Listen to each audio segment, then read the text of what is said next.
Hi friends, welcome to Yashmitha vlogs. ಎಲ್ಲರೂ ಹೇಗಿದ್ದೀರಾ? ಚೆನ್ನಾಗಿದ್ದೀರಾ ಅಂತ ಅಂದ್ಕೊಂಡಿದ್ದೀನಿ. ವಿಡಿಯೋನ ಸ್ಕಿಪ್ ಮಾಡದೆ ಕೊನೆವರೆಗೂ ನೋಡಿ, ಹಾಗೆ ಸಬ್ಸ್ಕ್ರೈಬ್ ಮಾಡೋದನ್ನು ಮರಿಬೇಡಿ. ಯಾರೆಲ್ಲ ನನ್ನ ಚಾನಲ್ನ ಸಬ್ಸ್ಕ್ರೈಬ್ ಮಾಡಿಕೊಂಡು ವಿಡಿಯೋನ ಸ್ಕಿಪ್ ಮಾಡದೆ ಕೊನೆವರೆಗೂ ನೋಡ್ತಾ ಇದ್ದೀರಾ ಅವರೆಲ್ರಿಗೂ ಹೃದಯಪೂರ್ವಕ ಧನ್ಯವಾದಗಳು. ವಿಡಿಯೋನ ನೋಡ್ತಾ ಇರೋ ಎಲ್ರಿಗೂ ಮಕರ ಸಂಕ್ರಾಂತಿ ಹಬ್ಬದ ಶುಭಾಶಯಗಳು. ನಾನಿವತ್ತು ಮಾಡಿ ತೋರಿಸ್ತಾ ಇರೋಂಥ ರೆಸಿಪಿ ಸಂಕ್ರಾಂತಿ ಹಬ್ಬದ ವಿಶೇಷವಾಗಿ ಮಾಡುವಂತಹ ಖಾರ ಪೊಂಗಲ್ಲು. ಬನ್ನಿ ಅದಕ್ಕೆ ಬೇಕಾಗಿರೋಂಥ ಇಂಗ್ರೀಡಿಯೆಂಟ್ಸ್ನ ನೋಡೋಣ. 1 ಬೌಲು ರೈಸ್ ತೊಗೊಂಡಿದ್ದೀನಿ, 1 ಬೌಲು ಹೆಸರುಬೇಳೆ ತೊಗೊಂಡಿದ್ದೀನಿ, ಹಾಗೆ 1 ಟೇಬಲ್ ಸ್ಪೂನು ಜೀರಿಗೆ, 1 ಟೇಬಲ್ ಸ್ಪೂನು ಮೆಣಸು ತೊಗೊಂಡಿದ್ದೀನಿ, ಚಿಕ್ಕದಾಗಿ ಕಟ್ ಮಾಡಿರೋಂಥ ಸ್ವಲ್ಪ ಶುಂಠಿ, ಹಾಗೆ ಸ್ಲೈಸಾಗಿ ಕಟ್ ಮಾಡಿರೋ ಕೊಬ್ಬರಿನ ತೊಗೊಂಡಿದ್ದೀನಿ, 5 ರಿಂದ 6 ಮೆಣಸಿನಕಾಯಿ ಸೀಳ್ಬಿಟ್ಟು ಇಟ್ಕೊಂಡಿದ್ದೀನಿ, ಹಾಗೆ ಸ್ವಲ್ಪ ಕರಿಬೇವಿನ ಸೊಪ್ಪು ಒಗ್ಗರಣೆಗೆ ಸ್ವಲ್ಪ ಕೊತ್ತಂಬರಿ ಸೊಪ್ಪು ತೊಗೊಂಡಿದ್ದೀನಿ.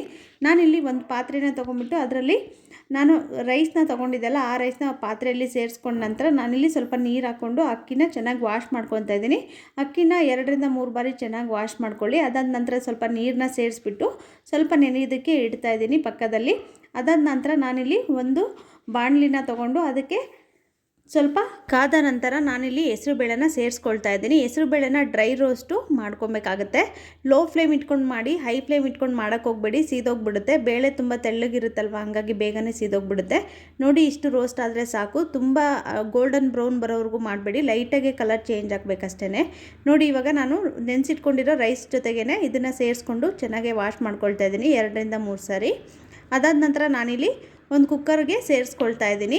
ಈ ರೀತಿಯಾಗಿ ನೀವೊಮ್ಮೆ ಟ್ರೈ ಮಾಡಿ. ಡ್ರೈ ರೋಸ್ಟ್ ಮಾಡಿಕೊಂಡು ಹೆಸರುಬೇಳೆನ ಮಾಡೋದ್ರಿಂದ ಟೇಸ್ಟೂ ತುಂಬ ಚೆನ್ನಾಗಿರುತ್ತೆ, ಹಾಗೆ ಸ್ಮೆಲ್ ಕೂಡ ತುಂಬ ಅದ್ಭುತವಾಗಿರುತ್ತೆ. ಸ್ಮೆಲ್ ಬರ್ತಾ ಇದ್ರೇ ತಿನ್ನಬೇಕು ಅಂತ ಅನಿಸುತ್ತೆ, ಅಷ್ಟು ಚೆನ್ನಾಗಿರುತ್ತೆ ರುಚಿ ಅಂತೂ. ನಾನಿಲ್ಲಿ 1 ಬೌಲ್ ರೈಸಿಗೆ 3 ಬೌಲ್ ಆಗೋಷ್ಟು ನೀರನ್ನ ತೊಗೊಂಡಿದ್ದೀನಿ. ಅದೇ ರೀತಿಯಾಗಿ 1 ಬೌಲು ಹೆಸರುಬೇಳೆಗೆ 3 ಬೌಲ್ ಆಗೋಷ್ಟು ನೀರನ್ನ ಸಹ ಸೇರಿಸ್ಕೊಳ್ತಾ ಇದ್ದೀನಿ. ನಾನು ಎರಡೂ ಸೇರಿಬಿಟ್ಟು 6 ಬೌಲ್ ಆಗೋಷ್ಟು ನೀರನ್ನ ಸೇರಿಸ್ಕೊಳ್ತಾ ಇದ್ದೀನಿ. ನೀರು ಸ್ವಲ್ಪ ಜಾಸ್ತಿನೇ ಹಾಕಿ ಚೆನ್ನಾಗೇ ಸಾಫ್ಟ್ ಆಗೋ ರೀತಿಯಾಗಿ ತುಂಬ ಚೆನ್ನಾಗಿ ಬೇಯುತ್ತೆ. ಹಾಗಾಗಿ ಇವಾಗ ನಾನು ಸ್ವಲ್ಪ ರುಚಿಗೆ ತಕ್ಕಷ್ಟು ಉಪ್ಪನ್ನ ಸಹ ಸೇರಿಸ್ಕೊಳ್ತಾ ಇದ್ದೀನಿ. ಇದಾದ ನಂತರ ನಾನಿಲ್ಲಿ 1 ಚಿಟಿಕೆಯಷ್ಟು ಅರಿಶಿನ ಸಹ ಸೇರಿಸ್ಕೊಳ್ತಾ ಇದ್ದೀನಿ. ಇದೆಲ್ಲ ಸೇರಿಸ್ಕೊಂಡ ನಂತರ ಒಂದು ಸರಿ ಚೆನ್ನಾಗಿ ಮಿಕ್ಸ್ ಮಾಡ್ಕೊಳ್ಳಿ. ಅದಾದ ನಂತರ ನಾನಿಲ್ಲಿ 1 ಟೇಬಲ್ ಸ್ಪೂನ್ ಆಯಿಲ್ನ ಸೇರಿಸ್ಕೊಳ್ತಿದ್ದೀನಿ. ನೀವು ಬೇಕಾದರೆ ತುಪ್ಪ ಸಹ ಸೇರಿಸ್ಕೊಳ್ಬೋದು. ಅದಾದ ನಂತರ ನಾನು ಸ್ಟವ್ನ ಆನ್ ಮಾಡಿ ಕುಕ್ಕರ್ನ ಸ್ಟವ್ ಮೇಲೆ ಇಟ್ಬಿಟ್ಟು ಲಿಡ್ನ ಕ್ಲೋಸ್ ಮಾಡಿದ್ದೀನಿ. ನಾನಿಲ್ಲಿ 4 ರಿಂದ 5 ವಿಸಿಲು ಕೂಗಿಸ್ಕೊಂಡಿದ್ದೀನಿ. ಸ್ಟವ್ನ ಆಫ್ ಮಾಡಿಕೊಂಡು ನಾನು ಕುಕ್ಕರು ತಣ್ಣಗಾಗೋವರೆಗೂ ಸೈಡಲ್ಲಿ ಇಟ್ಕೊಳ್ತಾ ಇದ್ದೀನಿ. ಅಷ್ಟರಲ್ಲಿ ಒಗ್ಗರಣೆ ಮಾಡ್ಕೊಳ್ಳೋಣ. ನಾನಿಲ್ಲಿ 2 ರಿಂದ 3 ಟೇಬಲ್ ಸ್ಪೂನ್ ಆಯಿಲ್ನ ಸೇರಿಸ್ಕೊಂಡಿದ್ದೀನಿ. ನೀವು ಬೇಕಾದ್ರೆ ತುಪ್ಪ ಸಹ ಸೇರಿಸ್ಕೊಳ್ಬೋದು. ತುಪ್ಪ ಅಥವಾ ಎಣ್ಣೆ ಕಾದ ನಂತರ ಇವಾಗ ಸ್ವಲ್ಪ ಜೀರಿಗೆ ಹಾಗೆ ಸ್ವಲ್ಪ ಮೆಣಸನ್ನು ಹಾಕ್ಕೊಂಡು ಫ್ರೈ ಮಾಡ್ಕೊಬೇಕಾಗತ್ತೆ. ಒಂದು 10 ರಿಂದ 15 ಸೆಕೆಂಡ್ ಕಾಲ ಚೆನ್ನಾಗಿ ಫ್ರೈ ಮಾಡ್ಕೊಳ್ಳಿ. ಅದಾದ ನಂತರ ಚಿಕ್ಕದಾಗಿ ಕಟ್ ಮಾಡಿರೋವಂಥ ಶುಂಠಿ ಸಹ ಸೇರಿಸ್ಕೊಳ್ತಾ ಇದ್ದೀನಿ. ಅದನ್ನು ಅಷ್ಟೇ ಒಂದು 15 ರಿಂದ 20 ಸೆಕೆಂಡ್ವರೆಗೂ ಚೆನ್ನಾಗಿ ಫ್ರೈ ಮಾಡ್ಕೊಳ್ಳಿ.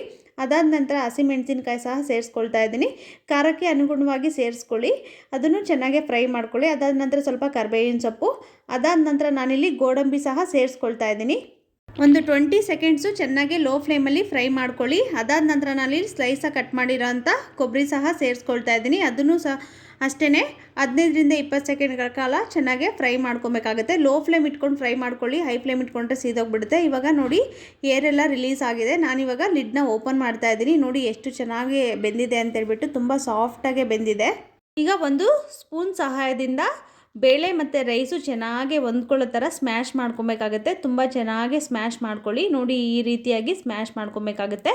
ತುಂಬ ಬೆಂದಿರುತ್ತೆ, ಅದು ಸ್ವಲ್ಪ ಲೈಟಾಗಿ ಹಿಂಗೆ ಪ್ರೆಸ್ ಮಾಡಿದರೆ ಸಾಕು, ಬೇಗನೆ ಸ್ಮ್ಯಾಶ್ ಆಗಿಬಿಡುತ್ತೆ ರೈಸು. ನೋಡಿ, ಇವಾಗ ನಾನು ಒಗ್ಗರಣೆ ಮಾಡ್ಕೊಂಡು ಇಟ್ಕೊಂಡಿದ್ನಲ್ವ, ಇವಾಗ ಬೆಂದಿರೋ ಅಂಥ ಹೆಸರುಬೇಳೆ ಮತ್ತು ರೈಸ್ನ ಸಹ ಇದ್ರ ಜೊತೆಗೆ ಮಿಕ್ಸ್ ಮಾಡ್ಕೊಳ್ತಾ ಇದ್ದೀನಿ. ಸ್ಟವಲ್ಲಿ ಮಾತ್ರ ಯಾವತ್ತೂ ಲೋ ಫ್ಲೇಮ್ ಇಟ್ಕೊಂಡೇ ಮಾಡ್ಕೊಬೇಕಾಗುತ್ತೆ. ಹೈ ಫ್ಲೇಮ್ ಇಟ್ಕೊಂಡ್ರೆ ತಳ ಅಂಟ್ಕೊಂಡ್ಬಿಡುತ್ತೆ. ಇದು ಕನ್ಸಿಸ್ಟೆನ್ಸಿ ತಿಕ್ಕಾಗಿರುತ್ತಲ್ವ, ಹಂಗಾಗಿ ಬೇಗನೆ ತಳ ಅಂಟ್ಕೊಂಡ್ಬಿಡುತ್ತೆ. ಹಾಗಾಗಿ ಮಿಕ್ಸ್ ಮಾಡ್ಕೊಳ್ತಾನೆ ಇರಿ. ಲೋ ಫ್ಲೇಮಲ್ಲೇ ಇಟ್ಕೊಂಡು ಮಿಕ್ಸ್ ಮಾಡ್ತಾಯಿರಿ. ಇವಾಗ ನಾನು ಸ್ವಲ್ಪ ಕೊತ್ತಂಬರಿ ಸೊಪ್ಪನ್ನ ಸೇರಿಸ್ಕೊಳ್ತಾ ಇದ್ದೀನಿ, ಚಿಕ್ಕದಾಗಿ ಕಟ್ ಮಾಡಿರೋ ಅಂಥದ್ದನ್ನು. ಇದು ಒಂದು 5 ನಿಮಿಷ ಈ ಥರ ಕುದಿಸ್ಕೊಂಡ್ರೆ ಸಾಕಾಗುತ್ತೆ, ಜಾಸ್ತಿ ಕಾಯಿಸ್ಕೊಳ್ಳೋ ಅವಶ್ಯಕತೆ ಇಲ್ಲ. ಇದನ್ನು ಬಿಸಿ ಇರುವಾಗಲೇ ತಿಂತಾ ಇದ್ದರೆ ತುಂಬಾ ಚೆನ್ನಾಗಿರುತ್ತೆ. ತುಂಬ ತಣ್ಣಗಾದ್ಮೇಲೆ ಅಷ್ಟು ಚೆನ್ನಾಗಿರಲ್ಲ ಟೇಸ್ಟು, ಬಿಸಿ ಬಿಸಿಯಾಗಿಯೇ ತಿನ್ನಬೇಕಾಗುತ್ತೆ. ನೋಡಿ ಎಷ್ಟು ಚೆನ್ನಾಗಿ ಕಾಣಿಸ್ತಾ ಇದೆ ಅಂತೇಳ್ಬಿಟ್ಟು. ಟೇಸ್ಟೂ ಅಷ್ಟೇ ತುಂಬಾ ಚೆನ್ನಾಗಿತ್ತು. ನೀವು ಕೂಡ ಇದೇ ರೀತಿಯಾಗಿ ಒಂದ್ಸರಿ ಟ್ರೈ ಮಾಡಿ ನೋಡಿ, ಖಂಡಿತವಾಗ್ಲೂ ನಿಮಗೂ ಇಷ್ಟ ಆಗುತ್ತೆ. ನಾನಿವಾಗ 1 ಟೇಬಲ್ ಸ್ಪೂನಷ್ಟು ತುಪ್ಪನ ಸೇರಿಸ್ಕೊಳ್ತಾ ಇದ್ದೀನಿ. ಈ ವೆದರು ಕೋಲ್ಡ್ ಇರೋದ್ರಿಂದ ತುಪ್ಪ ಕೂಡ ಗಟ್ಟಿಯಾಗಿಬಿಟ್ಟಿದೆ. ನಾನು ಆವಾಗಲೇ ಕಾಯಿಸ್ಬಿಟ್ಟು ಇಟ್ಟಿದ್ದೆ, ನೋಡಿದ್ರೆ ಎಷ್ಟು ಬೇಗನೆ ಗಟ್ಟಿಯಾಗಿಬಿಟ್ಟಿದೆ. ನೋಡಿ, ಇದು ಬಿಸಿ ಇರೋದ್ರಿಂದ ಚೆನ್ನಾಗೇ ಮಿಕ್ಸ್ ಆಗೋಯ್ತು, ಮೆಲ್ಟ್ ಆಗೋಯ್ತು ತುಪ್ಪ ಕೂಡ. ನೋಡಿ ನಾನಿಲ್ಲಿ ಒಂದು ಬೌಲ್ಗೆ ಸರ್ವ್ ಮಾಡ್ಕೊಂಡಿದ್ದೀನಿ. ಎಷ್ಟು ಚೆನ್ನಾಗಿ ಕಾಣಿಸ್ತಾ ಇದೆ ಅಂತೇಳ್ಬಿಟ್ಟು. ರುಚಿ ಅಂತೂ ತುಂಬಾ ಅದ್ಭುತವಾಗಿತ್ತು. ಸಂಕ್ರಾಂತಿ ಹಬ್ಬಕ್ಕೆ ನೀವು ಕೂಡ ಈ ರೀತಿಯಾಗಿ ಒಂದ್ಸರಿ ಟ್ರೈ ಮಾಡಿ, ತುಂಬಾ ಚೆನ್ನಾಗಿರುತ್ತೆ.